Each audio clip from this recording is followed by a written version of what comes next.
Project చెరువు కింద నీళ్ళు తీసుకుంటే బంద్ చేసినాం, నీటి తీరువ రద్దు చేసినాం. అట్లా ఎన్నో సదుపాయాలు చేసుకున్నాం. రైతులు బాగా జరుగుతుండే. అప్పుడప్పుడు ఏమవుతుంది, కొన్ని దుష్ట దినాలు వస్తాయి, చెడు గడియలు వస్తాయి.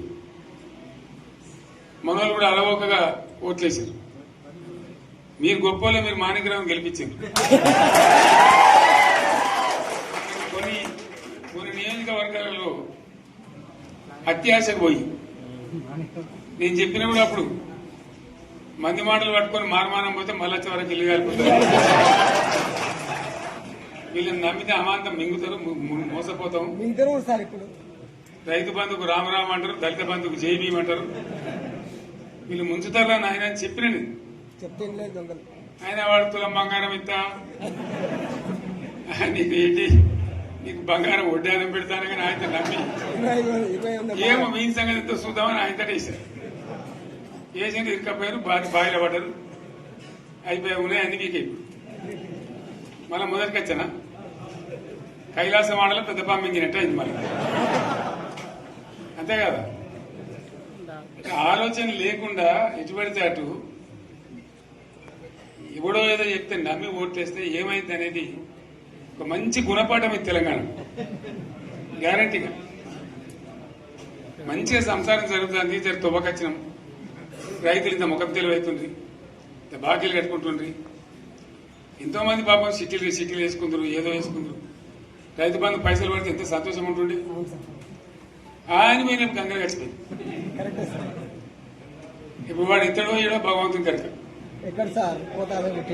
ఇచ్చినా కూడా మోసం. ఏదో మళ్ళీ ఎలక్షన్ కోసం దానికోసం చేస్తారు తప్ప కడుపు నిండా ప్రేమను ఇచ్చేది ఇట్లే ఉంటుందా? సర్పంచ్ ఎలక్షన్ పెట్టింది సార్. మనం ఉన్నప్పుడు కరోనా వచ్చింది. కరోనా వస్తే కూడా నేను రైతు బంధు ఆపలేదు. కరోనా వచ్చి రాష్ట్రానికి రూపాయి ఆదాయం కాకపోయినా 4-5 మంచి స్కీములు తెచ్చి వాళ్ళకి కాపాడుకున్నాం. గౌరవంగా బతికింది రైతులు. బీమా వచ్చినండి, రైతు బీమా పెడితే ఎంతమందికి సాయం జరిగింది. గుంట భూములను కూడా మంచిగా సాయం జరిగింది, చిన్న రైతు కూడా సాయం జరిగింది. అట్లా అందరికి మనం గొర్రెల కాపలకు గొర్రెలు వేయడం కానీ, చేప పిల్లలు కానీ, అనేక రకాల అన్ని వర్గాల ప్రజలను ఎట్లా ఆదుకోని అట్లా ఆదుకున్నాం. మా తెలంగాణ కదా మేము తెచ్చుకున్నాం కష్టపడి. మా వాళ్ళందరూ పైకి రావాలి. కాంగ్రెస్ గవర్నర్ ముస్లింలు ఓట్లేసుకున్న తప్ప ముస్లింలకు మనం చేసిందా? ఇమాం మౌజాన్లకి మన జీతం ఇచ్చిందా? మనం వచ్చినాకనే ఫస్ట్ టైం వాళ్ళని గుర్తించి వాళ్ళని గౌరవించుకున్నాం.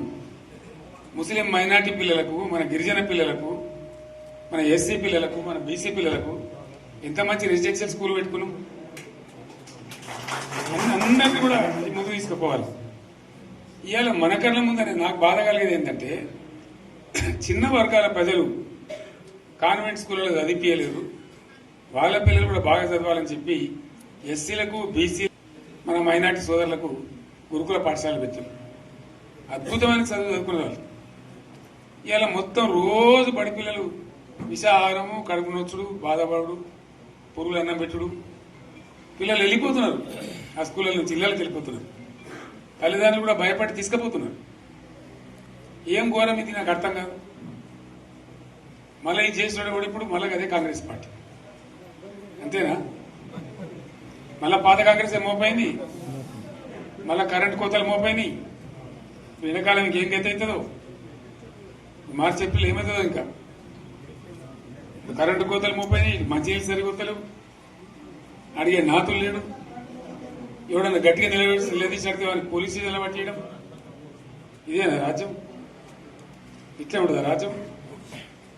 ఎందుకు వచ్చింది ఈ పరిస్థితి చెప్తా. నాకు తెలిసి నాకేం గుర్తులేదు. నేనేమంటున్నా అంటే, ఇట్లా అనేక పనులు చేసుకున్నాం మనం. గోదావరి నుంచి నీళ్లు తెచ్చుకున్నాం, నీళ్లు తెచ్చుకొని మంచినీళ్ళ తర్వాత సాగునీళ్ళు ఎంపడబడ్డాయి. మెదక్లో యువతల ప్రాంతం అంతా కొంత అందినాయి నీళ్లు, పాత మెదక్ జిల్లాలో. మీదికి మిగిలిపోయినాయి మన 2 తాలూకాలు, నారాయణఖేడ్, జైరాబాద్. వాళ్ళకి నీళ్లు రావాలి. ఎట్లా రావాలి గోదావరి నీళ్లు? సింగూరు ఒక టైంలో నిండుతుంది, ఒక టైంలో నిండదు. మరి నిండినప్పుడు ఎట్లా గోదావరి నీళ్ళే దిక్కు. సరే, నేను గంభీరంగా మౌనంగా చూస్తున్నా. నేను కొడితే వట్టి కొట్టు నాకు అలవాట్లేదు కదా. చూద్దాము.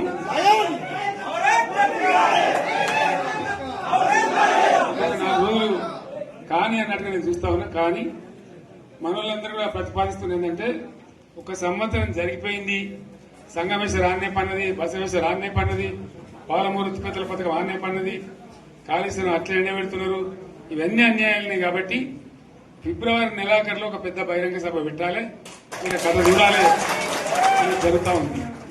కాబట్టి మీరు కూడా పెద్ద ఎత్తున దయచేసి ఆ సభకు కదిలి రావాలి, చాలా దూరమే ఉండదు. ఆ రకంగా తెలంగాణ శక్తి ఏందో మరొకసారి చూపించి వీళ్ళ మెడలు వంచి ఇప్పుడు సాధించాలి. భవిష్యత్తు కోసం కూడా కొట్టాడకు మనం సిద్ధంగా ఉండాలని తెలియజేసుకుంటూ, పరమేశ్వర్ గారికి అంతటి లోకమంత్రం ఇది. ₹1,00,00,000 భూమి ఇప్పుడు 50 లక్షల కట్టుకోలేదు.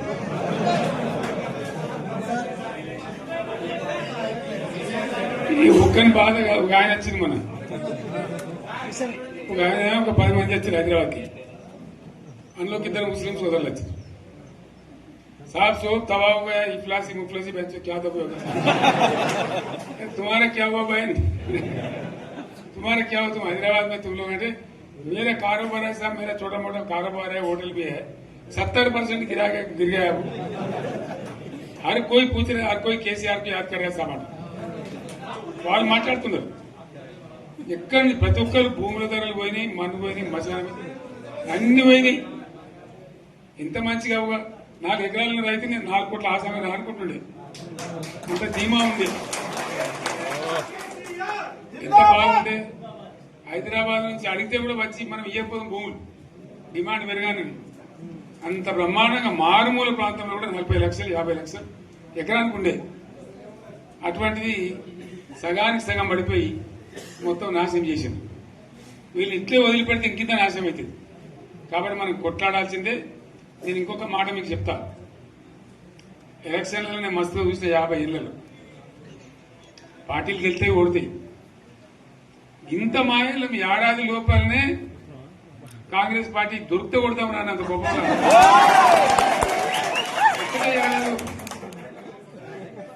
ఇంకా వాళ్ళ బొంద తెలివికి నిన్న వారి పార్టీ మంది పెట్టాలి, అదేందో పోలింగ్ పెట్టిన వాడు చూసారా మీరు? ఆ పోలింగ్ పెడితే 70% మనకు వచ్చింది, 30% మనకి. వాడు పెట్టింది, మనం పెట్టింది కాదు. 75 ఇది పరిస్థితి. అదే నేను ఏమంటున్నా అంటే, ఫామ్ హౌస్ అంటే ఏముంటది, వారి ఉంటది, మాకు ఉంటది, అల్లం ఉంటది. కాంగ్రెస్ వాళ్ళు ఎంత మంచి చేస్తే పారబడి తవ్వచ్చు కూడా లంగత. దీన్ని ఫామ్ హౌస్ అని మనం బదనాం చేసి అంతే కదా.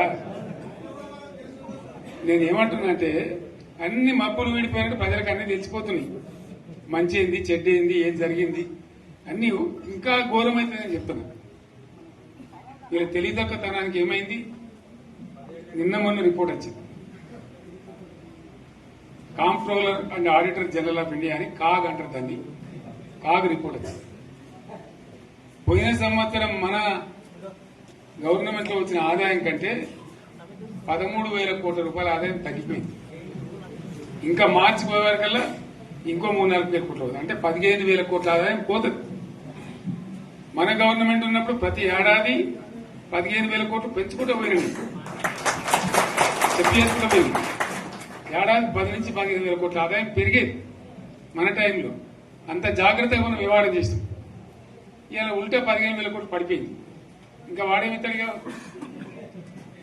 ఇంకో ఇస్తారా? ఇంకో 4-5 నెలలైతే జీతాలే కష్టమైతే ఉంటుంది. అందరు పెండింగ్ పెట్టి రిటైర్ అయిన దొరుకుతలు పైసలు మీరు చూస్తారు కదా పేపర్లలో. సో ఆ విధంగా రాష్ట్ర ఆర్థిక పరిస్థితిని కూడా దివాలా తీయించారు. ఇవాళనేం కాదు, 100కు 100% ఇప్పటికే ప్రజల నిర్ణయానికి వచ్చిండ్రు. డెఫినెట్ గా రాబోయే గవర్నమెంట్ మనదే అని అనుమానం కూడా అవసరం లేదు. సింగూరు నుంచి లిఫ్ట్ చేసి సంగమేశ్వర, బసవేశ్వర 2 లిఫ్ట్లు పెట్టుకున్నాం. 2 తాలూకాలకు రెండింటికి కూడా లక్ష లక్ష ఎకరాల పైచీలకు వచ్చేట్టు ఎకరాల నీళ్ళ స్టేట్ పెట్టుకున్నాడు. మళ్ళీ మన నుంచే కావాలి, మళ్ళీ ఇది లైన్లో రావాలి, అందరు మంచిగా ఉండాలి. ఎందుకంటే మనకు మన పార్టీకి కులం లేదు, మతం లేదు, జాతి లేదు. తెలంగాణలో ఉన్న ప్రతి బిడ్డ మనోడే. వాళ్ళు ఏ మతం ఉన్నారు, ఏ కులం ఉన్నారు మనకు అవసరం లేదు. ఈ తెలంగాణ బార్డర్ గీత లోపలిన బిడ్డలు అందరు మనోళ్ళే, అందరు బాగుపడాల్సిందే. ప్రతి ఒక్కరికి న్యాయం జరగాల్సిందే. ఆ న్యాయం జరిగి ఆ ఫలితాలు తెలంగాణకు వచ్చేదాకా ఇంకెవ్వడు కొట్లాడాడు, ఎవరితో కాదు. అది అబద్ధాల పంచాంగం. మళ్ళా మనమే కొట్లాడాలి. అంతేనా? పక్క మాట అనేది కొట్లాడదాం కదా. ప్రాణం పోయినా సరే తెలంగాణకు రక్షకులు మనమే, తెగించి కొట్లాడాల్సిందే. తెలంగాణ హక్కులను కొట్లాడాల్సిందే, మనమే కొట్లాడి తీరాల్సిందే. అనే రెండవ మాట లేదు. కాబట్టి దయచేసి అవసరమైన సందర్భంలో మీ జిల్లా నాయకులు పిలిపిస్తారు, రాష్ట్రం నుంచి నేను కూడా పిలిపిస్తాను. మీరు సిద్ధపడి ప్రత్యక్ష ప్రజా పోరాటాలు లేవదీసైనా సరే మన ప్రాజెక్టులు సాధించుకోవాలి, మన నీళ్లు సాధించుకోవాలి, మన ప్రజలకు అన్యాయం జరుగుతుంటే ఎదురు తిరగాలి, కొట్లాడాలి. తప్పకుండా ప్రజలకు న్యాయం చేసేదాకా మనం ముందు పోతూనే ఉండాలి. తెలంగాణ కోసమే బయలుదేరిన జెండా గులాబీ జెండా. తెలంగాణను సాధించింది గులాబీ జెండా. తెలంగాణను మంచిగా చేసి లైన్లో పెట్టింది గులాబీ జెండా. భారతదేశంలో నంబర్ 1 అనేక విషయాల్లో చేసి సాధించి చూపెట్టింది గులాబీ జెండా. కాబట్టి దయచేసి నేను మీ అందరిని కోరేది, మీకు మంచి ఎమ్మెల్యే ఉన్నాడు మాణిక్రావు గారు. ఆయన నాయకత్వంలో మంచిగా పనిచేసి మంచిగా ముందుకు పోయి చాలా చక్కగా మంచి ఫలితాలు భవిష్యత్తులో సాధించాలి. పరమేశ్వర్ పాటిల్ గారికి, వారు వెంట వచ్చిన మిత్రులకు నేను ప్రత్యేకంగా ధన్యవాదాలు చెప్తా ఉన్నాను. ఇటువంటి కార్యకర్తలు, ఇటువంటి నాయకులే పార్టీకి పట్టుబొమ్మలు, తెలంగాణ జాతి రత్నాలు. తెలంగాణకు ప్రమాదం వచ్చిందన్నప్పుడల్లా ఇటువంటి బిడ్డలే ఎక్కడో లేచి నిలబడి వాళ్ళ మా తెలంగాణని ఆ సోయి చూపెడతా ఉన్నారు. మీరు నడిచిన 140 కిలోమీటర్ల పాదయాత్ర వృధా పోదు. ప్రజలందరూ కూడా మనం చూసింది. దాంట్లో తోపంట కూడా మీతో ఎంతో మంది మాట్లాడింది, అడిగింది మిమ్మల్ని ఎందుకు పాదయాత్ర ఇస్తున్నాయి. మీరు కూడా అందరికి చెప్పిండ్రు, అంతే కదా. మీకు కూడా అర్థమైంది ప్రజలు ఎంత వ్యతిరేకం ఉన్నదనేది. సో ఆ రకంగా మీ పాదయాత్ర వృధా పోదు, మీ కష్టం వృధా పోదు. తప్పకుండా రాబోయే రోజుల్లో విజయం మనదే. అయితే మన విజయం మన కోసం కాదు, అది తెలంగాణ విజయం కావాలి, తెలంగాణ ప్రజల విజయం కావాలి, తెలంగాణ రైతుల విజయం కావాలి అని మనవి చేస్తూ మరొకసారి పరమేశ్వర్ను వారి బృందాన్ని అభినందిస్తూ వస్తున్నట్టు మనకి లైన్ ఏం ఘోరం ఇది నాకు అర్థం కాదు. మళ్ళీ ఇది చేసిన కూడా ఇప్పుడు మళ్ళీ అదే కాంగ్రెస్ పార్టీ, అంతేనా? మళ్ళా పాత కాంగ్రెస్ మోపైంది, మళ్ళా కరెంటు కోతలు మోపైనాయి. వెనకాలం ఇంకేం గతి అవుతుందో మార్చి ఏప్రిల్ ఏమవుతుందో. ఇంకా కరెంటు కోతలు మోపైనాయి, మంచినీళ్ళు సరికొత్తలు, అడిగే నాతులు లేడు. ఎవడన్నా గట్టిగా నిలదీసి వాడిని పోలీసు నిలబట్టేయడం, ఇదేనా రాజ్యం? ఇంకెవ్వడు కొట్లాడాడు, ఎవరితో కాదు. అది అబద్ధాల పంచాంగం. మళ్ళా మనమే కొట్లాడాలి, అంతేనా?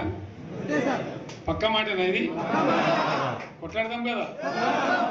ప్రాణం పోయినా సరే తెలంగాణకు రక్షకులు మనమే, తెగించి కొట్లాడాల్సిందే. తెలంగాణ హక్కులను కొట్లాడాల్సిందే, మనమే కొట్లాడి తీరాల్సిందే. అనే రెండవ మాట లేదు. గౌరవంగా బతికింది రైతులు, ధీమా వచ్చినండి.